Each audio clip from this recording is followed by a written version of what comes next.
Hey guys, in this video I'm going to prove to you using scripture that the Bible does describe a rapture, that it tells us exactly where we will be taken to, and it also gives us clues as to when we will be taken, and in some cases we are given exact clues to that give us specific dates that provide a sign or a clue that it's coming soon.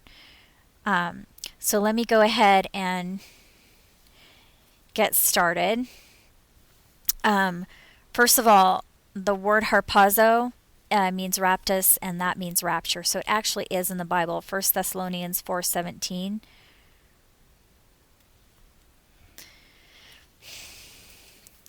It says, "Then we who are alive and remain shall be caught up together with them in the clouds."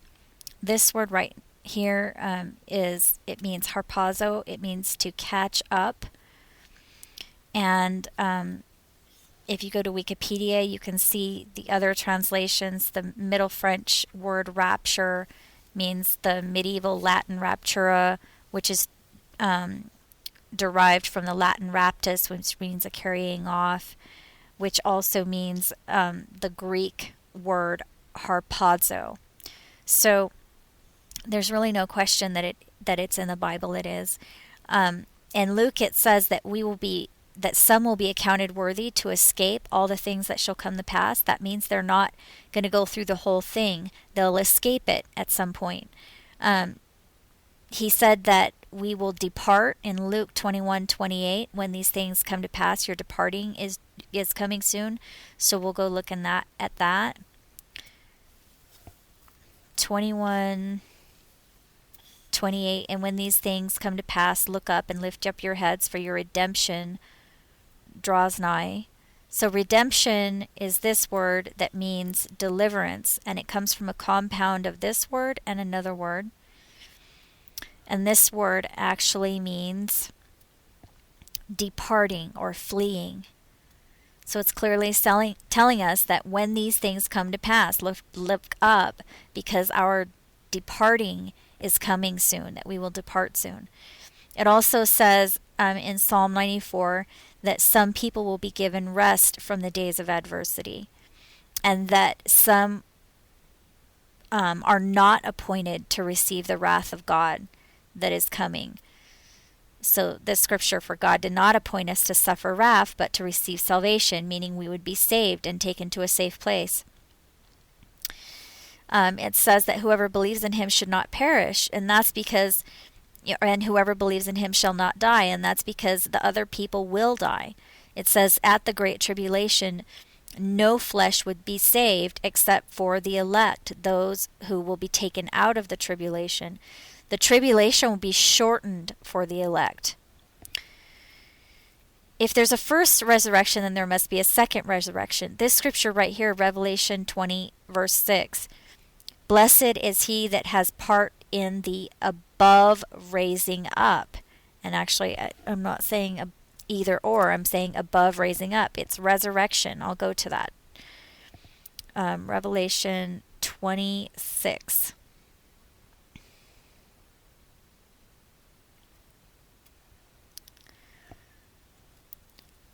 And it says, blessed and holy is he that hath part in the first.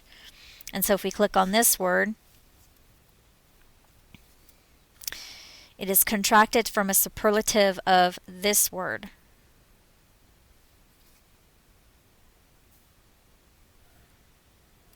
Which is a primary preposition, which means above.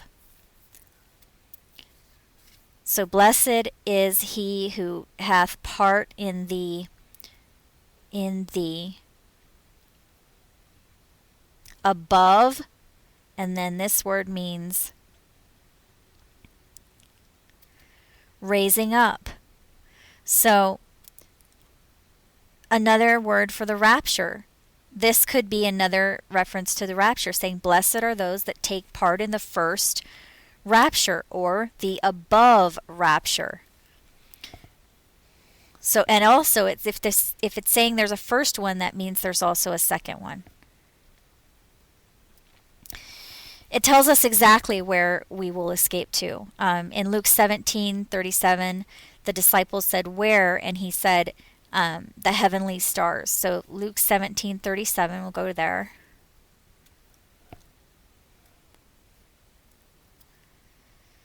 He's talking clearly about the rapture. He's saying one will be taken and the other left. And they answered and said to him, "Where, Lord?" And he said to them, "Wheresoever the body is, thither will the eagles be gathered together." And that's symbolic as well. But body actually means the bodies of planets and stars. So he's saying that we're going to be taken to the heavenly stars. Again, in Revelation 12:12, it says, "Therefore rejoice, you heavens, and you that dwell in them. And woe to the inhabitants of the earth, for the devil has come down because he knows he has a short time. He knows he only has 3.5 years. Once they're taken, there's 3.5 years left. Will be taken to one of his father's mansions." John 14, "In my Father's house there are many mansions. If it wasn't so, I would have told you. I go to prepare a place for you, that where I am, you may be." So we're going to where he is, and he's in heaven. Also, when you see the word mountain, the mountain also represents heaven. So, and Moses went up to the mountain of God, and he carried me away in the spirit to a great and high mountain, descending out of heaven. This is at the end. The mountain descends out of heaven. So, there are some people that go to the heavens 3.5 years before the end, and then at the end they come back, and I'll show you that later. "I trust in the Lord for protection, so why do you say to me, 'Fly like a bird to your mountain'?" Because it's symbolic. The mountain is in heaven. That's where God is. That's where Jesus is. It also gives us clues about when we will escape. It says, "At the time of the tribulation." So Daniel 12:1, "And there shall be a time of tribulation, and at that time thy people shall escape." So let's just go there. Daniel 12:1. There shall be a time of trouble. And this word that's translated as trouble actually also means tribulation. So there shall be a time of tribulation, and at that time thy people shall be delivered. And another word for delivered is escape. So it's literally telling us that at the time of the tribulation we will escape. This one says, "At the last trumpet," or wave, trouble, or quake. 1 Corinthians 15:51. This word can actually mean several different things, and I'll show you.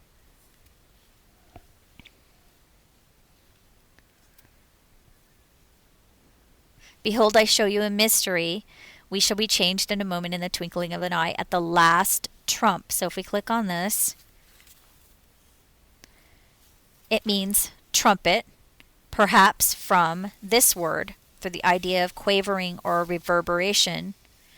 And this word means the tossing or swell of the sea. So we will be raptured at the last swelling or tossing of the sea. Probably from the base of this word, it says, which means to agitate or disturb, which is akin to this word,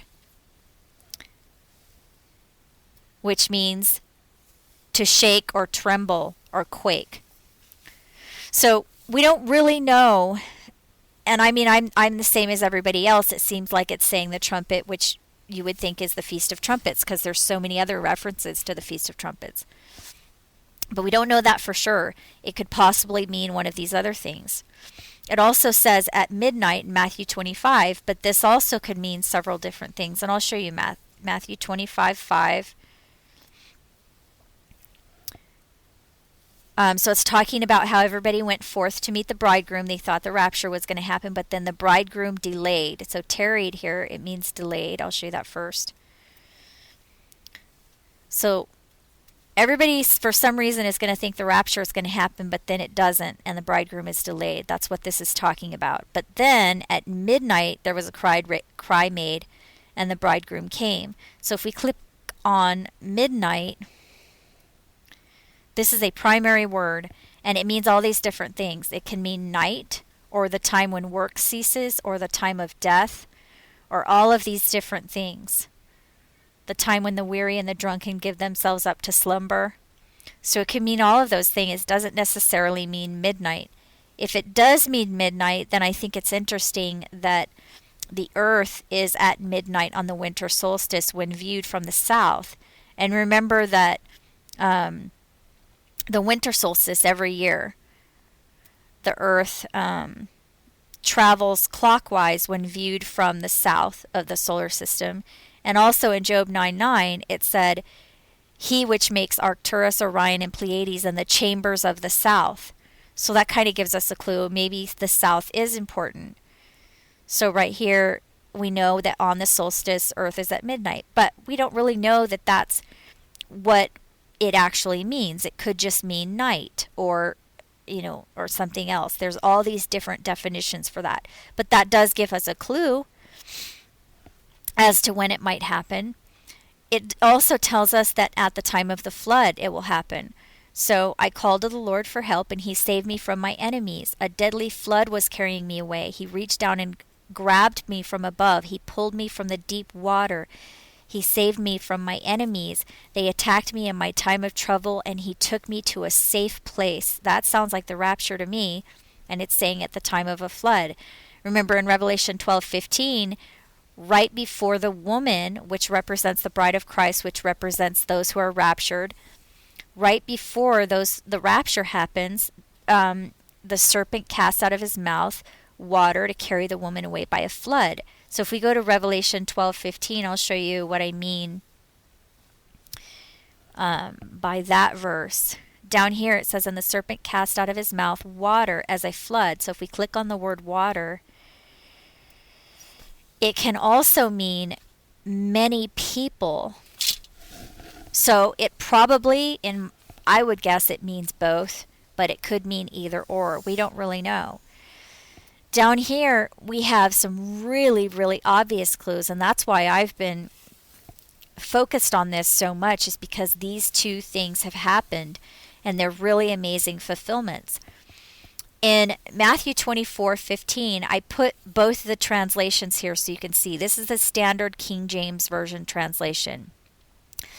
When you see the abomination of desolation spoken of by Daniel the prophet stand in the holy place, whoever reads this, let him understand. Let them which be in Judea flee into the mountains. So when we do intense study, we find that there are alternative translations for these words that they would not have understood back in King James' day. When ye therefore shall see the idol of terror spoken of by Daniel the prophet stand in the awful place, then let them which shall be praised be saved by flight by the carrying away. It's the rapture. He's actually talking about the rapture. And let me just go ahead and show you that. Matthew 24. This is the concordance, Matthew 24. When ye therefore shall see the abomination spoken of by Daniel the prophet, and I'll show you that in a minute, stand in the holy place, and let's just click on holy and see what it actually says. It can mean a lot of different things, but one of those things is an awful thing. It could mean an awful thing in Matthew 24. That's one of the translations. When you see that in the awful place, whoever reads, let him understand. Let them which be in Judea, and then we click on Judea. And Judea means he shall be praised. So let them which be he who shall be praised flee. And flee means to be saved by flight. And I'm about to run out of time. Into can also mean by.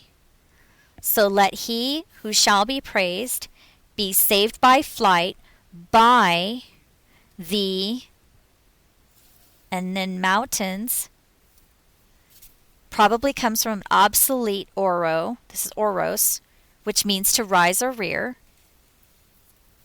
which means to raise up, to remove, to carry off. That sounds like the rapture.